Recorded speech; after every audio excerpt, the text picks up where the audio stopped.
আসসালামু আলাইকুম প্রিয় দর্শক, আমার ভাই বন্ধুরা, ফেসবুক সোশ্যাল মিডিয়া সবাইকে আমার পক্ষ থেকে অভিনন্দন ও ভালোবাসা, একরাশ তারা ভরা শুভেচ্ছা। মিডনাইট। ধন্যবাদ বন্ধুরা, আমার কথাগুলা একটু মনোযোগ দিয়ে শুনবেন প্লিজ।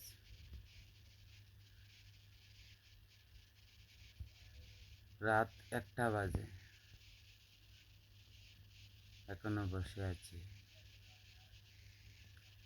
এই পৃথিবীতে আল্লাহ তাআলা আমাদেরকে কত ভালোবাসেন, কত মায়া করেন। আমরা মনেরও জানতে জানতে অনেক অনেক ধরনের গুনাহ করে থাকি। আল্লাহ চাইলে আমাদেরকে সাথে সাথেই শাস্তি দিতে পারত, কিন্তু দেয় না। কারণ আল্লাহ অত্যন্ত ক্ষমাশীল। তিনি মানুষকে অনেক ভালোবাসেন। আমার কথা হলো, আমার আল্লাহ 100% ভালোবাসার মাঝে 99%ই ওনার হাতে রেখে দিয়েছে। 1% ভালোবাসা আমাদের মাঝে বিলীন করেছে, অথচ আমরা এই 1% ভালোবাসার জন্য একজন আরেকজনের জন্য মরতে পারি।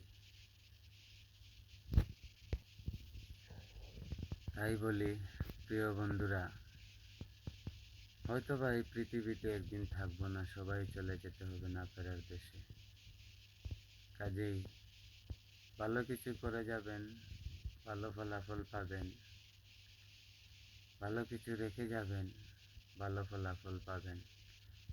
আপনি আমি যদি নাও থাকি, আমাদের এই কথাবার্তা, ভালোবাসা, মায়া মহাব্বত, আন্তরিকতা এগুলা কিন্তু থাকবে। কেন থাকবে? এগুলা ফেসবুক, ইন্টারনেট, সোশ্যাল মিডিয়ার মাঝে ঘোরাঘুরি ছড়াছড়ি করবে। কারণ এই পৃথিবীতে আমি দেখেছি আমার নিজের চোখে কত দুঃখী মানুষ, কত ধরনের মানুষ এই পৃথিবীতে বসবাস করতেছে। আমার আল্লাহ তাআলা কত ধরনের মানুষ বানিয়েছে, একজনকে একত লাখান মায়া মহাব্বত ভালোবাসা দিছে। তবে সব কিছুর পরে আমি একটা কথা বলবো বন্ধুরা, শুকরিয়া করবেন। কারণ সবুরে নেওয়া ফলে আর অপেক্ষার ফল সুনিষ্ট হয়। আল্লাহ তাআলার প্রতি আমরা সবুর শুকরিয়া। আলহামদুলিল্লাহ, আমিন। ভালো থাকবেন সবাই, ধন্যবাদ।